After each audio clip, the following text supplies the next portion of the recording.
Olá, meus queridos, tudo bem? Vamos dar sequência à nossa série devocional, hoje no texto de 1 Timóteo, capítulo 2. Diz a palavra do Senhor: Antes de tudo, recomendo que se façam súplicas, orações, intercessões e ações de graças por todos os homens, pelos reis e por todos os que exercem autoridade, para que tenhamos uma vida tranquila e pacífica, com toda a piedade e dignidade. Isso é bom e agradável perante Deus, nosso Salvador, que deseja que todos os homens sejam salvos e cheguem ao conhecimento da verdade, pois há um só Deus e um só mediador entre Deus e os homens, o homem Cristo Jesus, o qual se entregou a si mesmo como resgate por todos. Esse foi o testemunho dado em seu próprio tempo. Para isso fui designado pregador e apóstolo. Digo-lhes a verdade, não minto, mestre da verdadeira fé aos gentios. Quero, pois, que os homens orem em todo lugar, levantando mãos santas, sem ira e nem discussões. Da mesma forma, quero que as mulheres se vistam modestamente, com decência e discrição, não se adornando com tranças e com ouro, nem com pérolas ou com roupas caras, mas com boas obras, como convém a mulheres que declaram adorar a Deus. A mulher deve aprender em silêncio, com toda a sujeição. Não permito que a mulher ensine, nem que tenha autoridade sobre o homem. Esteja, porém, em silêncio, porque primeiro foi formado Adão e depois Eva. E Adão não foi enganado, mas sim a mulher, que, tendo sido enganada, tornou-se transgressora. Entretanto, a mulher será salva, dando à luz filhos, se elas permanecerem na fé, no amor e na santidade com bom senso. Irmãos, nós temos aqui o texto da primeira carta de Paulo a Timóteo, e Paulo vai dando algumas instruções muito claras sobre o andamento do trabalho dentro da igreja, a qual Timóteo tinha sido designado como pastor dessa igreja. Ele era o responsável dessa igreja e, por isso, ele precisaria tomar as rédeas de algumas das situações que estavam acontecendo nessa igreja. Cada carta, nós precisamos entender que há um contexto. Há sempre um contexto de uma igreja, há sempre um contexto da vida particular de uma pessoa, e esse contexto não pode ser desprezado quando nós interpretamos os textos bíblicos, que são as cartas, esse tipo de texto bíblico que são as cartas. Então nós precisamos entender muito bem qual é o contexto dessa cidade de Éfeso, qual é o que estava acontecendo nessa igreja, para que Paulo desse essas instruções tão claras para Timóteo. Muito provavelmente o que estava acontecendo aqui, segundo os estudiosos, é que muitas pessoas que antes adoravam aos deuses pagãos estavam se convertendo. Antes adoravam a deusa dos Efésios, a Ártemis, né? Deusa Diana, e nos cultos onde a deusa Diana era venerada, era adorada, eram cultos regados a orgias, a bebedeiras, a todo tipo de libertinagem. E esse tipo de prática estava, de alguma forma, começando a entrar dentro da Igreja de Cristo. E por isso, Paulo é muito contundente, é muito firme na sua colocação a Timóteo. Ele diz para que Timóteo não entre nas vãs discussões, não fique perdendo tempo com essas vãs discussões, mas que ele se aplique à sã doutrina. E aqui no capítulo 2, ele começa dizendo que nós precisamos, assim como Timóteo precisava naquela época, e a igreja a qual ele pastoreava precisava orar, fazendo súplicas, orações, intercessões e ações de graças por todos os homens, pelos reis e por todos os que exercem a autoridade. Aqui Paulo estava incentivando a igreja a orar, interceder, a suplicar, pedir de todo o coração, fazendo orações e ação de graças por todos os homens, especialmente por aqueles que estão no poder, especialmente aqueles que têm autoridade para provocar uma transformação na sociedade. Então, Paulo está conclamando estes cristãos a fazerem a diferença na sociedade por meio do poder, por meio da política. Olha só que interessante. Se os cristãos eles precisam ter estrategicamente pessoas que estão lá dentro da política para que possam também exercer a boa cidadania celestial, os bons princípios da palavra e provoquem uma transformação na sociedade. Paulo estava pedindo para que Timóteo instruísse a sua igreja a orar, suplicar, interceder por essas autoridades, por esses governos, para que eles entregassem as suas vidas ao Senhor, para que eles se convertessem. É isso mesmo. Então, ele diz que isso é bom, né? Ele diz que para que tenhamos uma vida tranquila e pacífica, com toda piedade e dignidade. Quando tem, então, um governo cristão, teoricamente, né? Nós não estamos vendo muito isso na política brasileira, infelizmente. No entanto, os princípios da palavra de Deus, que são imutáveis, esses princípios precisam ser disseminados, precisam ser implantados, e a política é uma das formas de trazer paz e tranquilidade para uma nação, e piedade e dignidade a todas as pessoas. Isso é bom, agradável perante Deus, e este é o desejo de Deus, que todos os homens sejam salvos, que eles cheguem ao conhecimento da verdade. Então nós precisamos orar sim pelas nossas autoridades, precisamos orar pelos nossos governadores, especialmente numa época de crise que nós estamos vivendo, e nesta época convém que a Igreja de Cristo se levante como uma intercessora pelas autoridades, por aqueles que estão no poder e que podem, de alguma forma, implementar os princípios da palavra de Deus para que o povo tenha paz e tenha tranquilidade. Há um só mediador entre Deus e os homens, este é Jesus Cristo, e não é o poder, não é um imperador, não é um político que salva a pátria, né? Mas é o próprio Deus, é o próprio Cristo que veio para nos salvar. Ele se entregou a si mesmo como resgate por muitos. Então, Jesus era apolítico, ou Jesus apoiava algum partido político? Nós não temos muitas informações sobre esse modus operandi de Jesus na sua vida, mas nós bem sabemos que Jesus tinha um estilo de vida muito diferente, um estilo de vida que pregava o reino de Deus, e o reino de Deus, ele engloba muito mais do que um partido político. Então, não tem como você fechar com um partido político, fechar com uma pessoa e dizer que essa pessoa vai ser a salvadora da pátria. Nós temos que crer em Cristo e implementar os princípios da sua palavra para que assim o povo tenha paz e tranquilidade. E cabe a nós, como igreja, orarmos, intercedermos, suplicarmos e fazer ações de graças também por todas essas pessoas que estão no poder, que possuem autoridade para mudar a história do nosso país.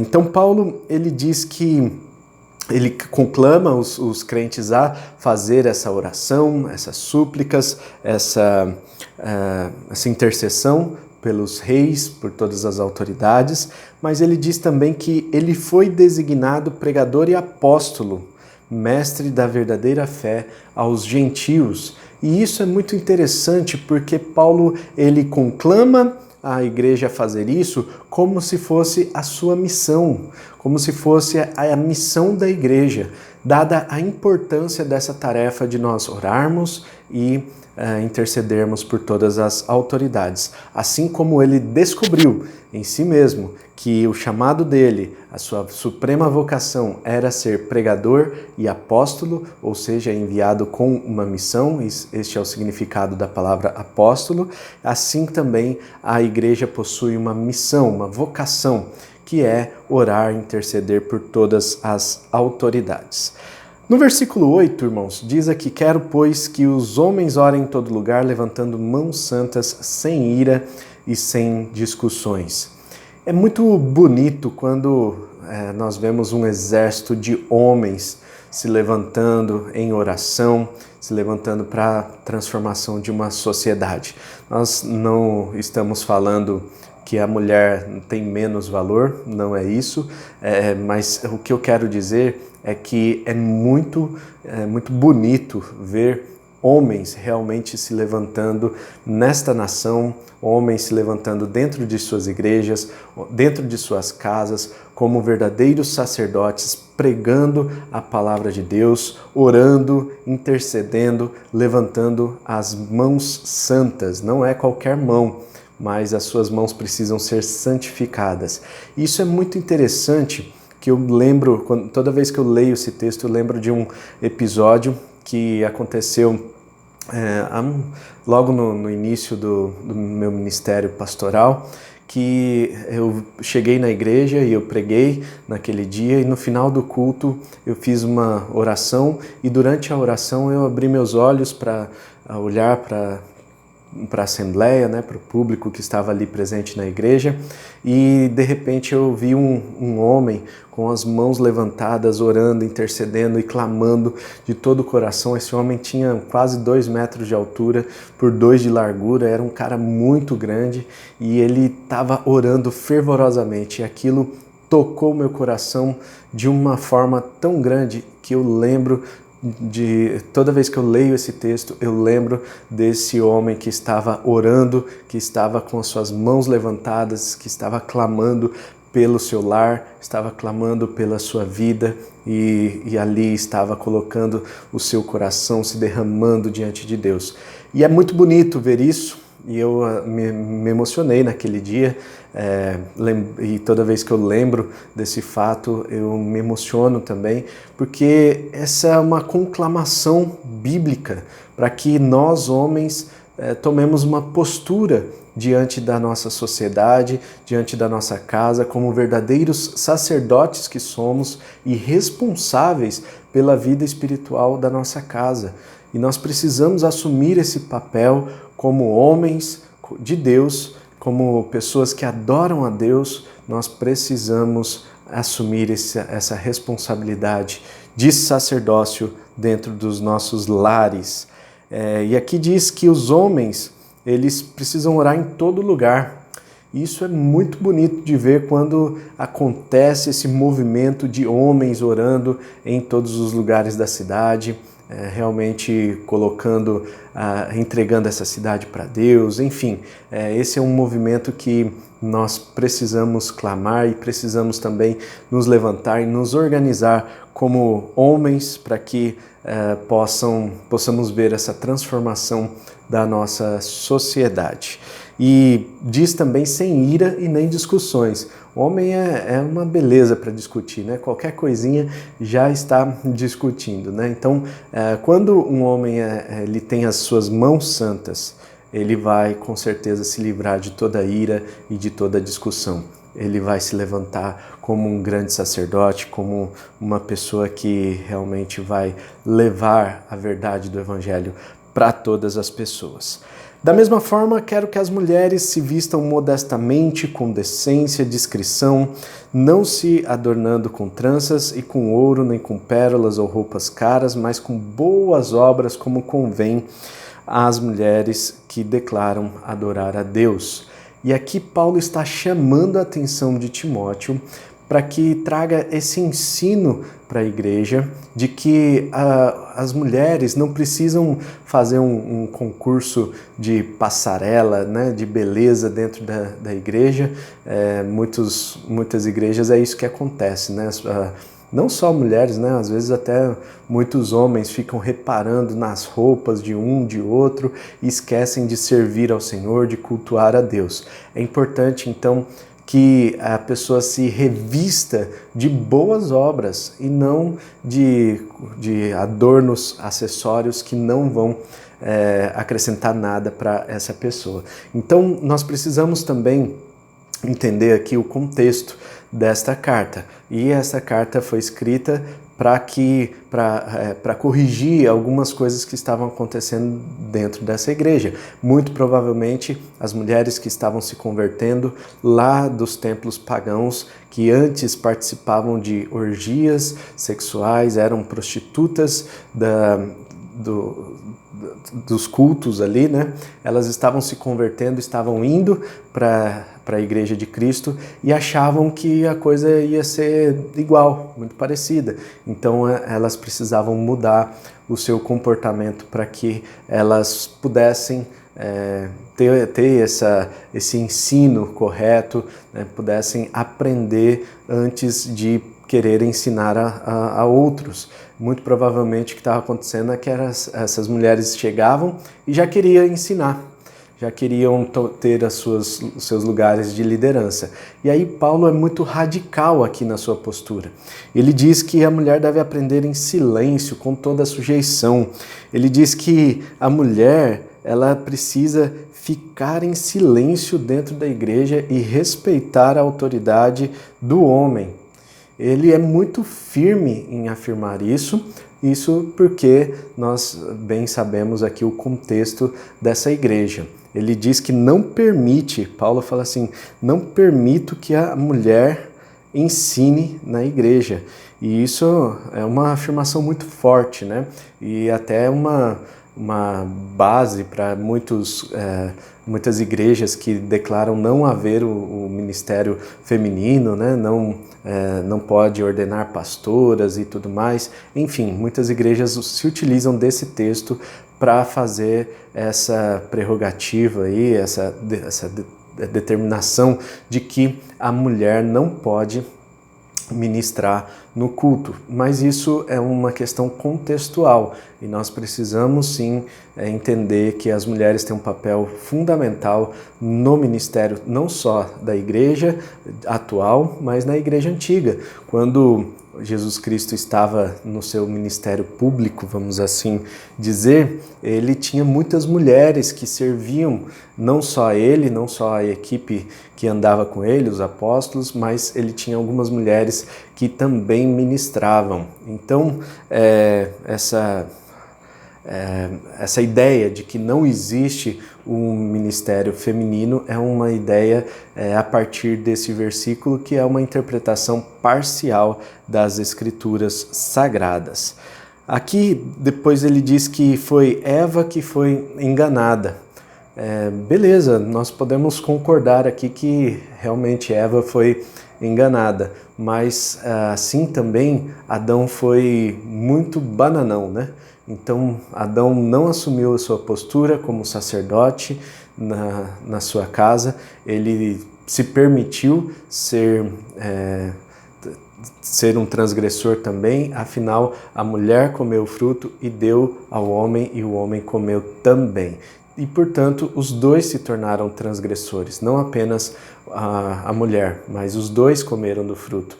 E por isso, aqui Paulo chama a atenção dos irmãos, né, dessa igreja para essa questão de que a Eva foi enganada e Adão não foi enganado diretamente pela serpente.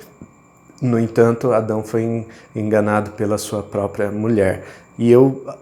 E nós podemos observar, né, que em outros textos bíblicos, Adão ele permite que isso aconteça, né, e por causa do pecado que ele cometeu, então o pecado entrou na humanidade.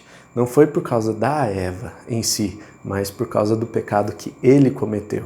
E ele é corresponsável junto com Eva por causa desse pecado.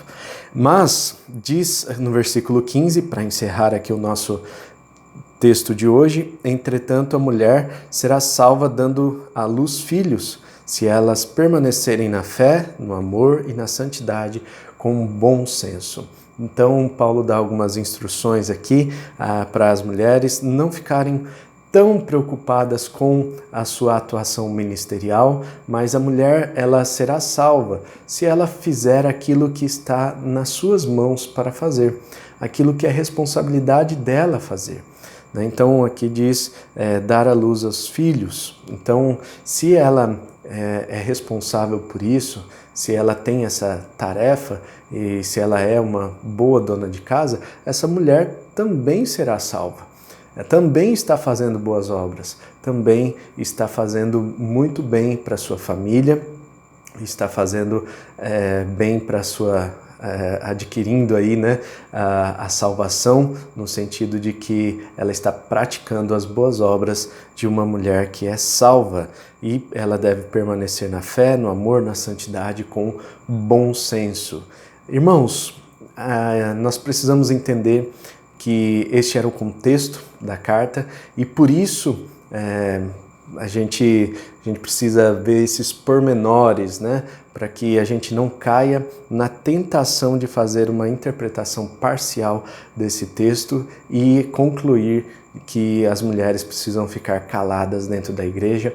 Eu conheço muitas mulheres que pregam muito melhor do que muitos homens, então acredito que as mulheres também podem desenvolver o seu ministério e a sua santidade. É algo realmente contextual essa passagem aqui que nós lemos, e nós podemos crer, né, que Deus tem coisas maravilhosas não só por meio de homens, mas também por meio das mulheres que servem ao Senhor e são cheias de Deus. Amém? Vamos orar para que Deus nos abençoe no dia de hoje. Pai Celestial, nós queremos te agradecer por esta mensagem de hoje. Obrigado, ó Deus, por esse texto. Obrigado, Pai, pela oportunidade que nós temos de ler a sua palavra. E eu quero orar, ó Deus, para que essa palavra frutifique nas nossas vidas, para que nós tenhamos bom senso, fé, amor, que possamos nos desenvolver na fé, assim como homens que somos. Nós precisamos assumir essa postura diante da sociedade, uma postura de responsabilidade, de sacerdócio dentro dos nossos lares e também nos nossos trabalhos e onde quer que estejamos. Assim também as mulheres entendam o seu verdadeiro papel, a sua verdadeira vocação, se é para desenvolver o ministério, se é para desenvolver apenas a sua casa, se é para desenvolver no seu trabalho, enfim, que todas as mulheres também entendam essa vocação que o Senhor tem dado a elas e possam cumprir os teus propósitos na vida delas, e os homens também possam ser servos fiéis, dispenseiros fiéis da sua seara, do seu rebanho, ó Deus, e possam também levar muitas pessoas até os caminhos do Senhor. Pai, que no dia de hoje nós sejamos abençoados, guiados e direcionados por Ti, em nome de Jesus. Amém, Senhor. Amém. Então, fique por dentro das novidades do nosso canal, se inscrevendo aqui no nosso canal e ativando o sininho para receber as notificações, tá bom? Deus abençoe, um ótimo dia. Lembrando que a gente tem então os devocionais praticamente todos os dias aí. Eu tenho postado um vídeo diferente e tem a série As Qualidades de um Líder, que também está muito legal. Você pode entrar e assistir no nosso canal. Deus abençoe, tamo junto e tchau!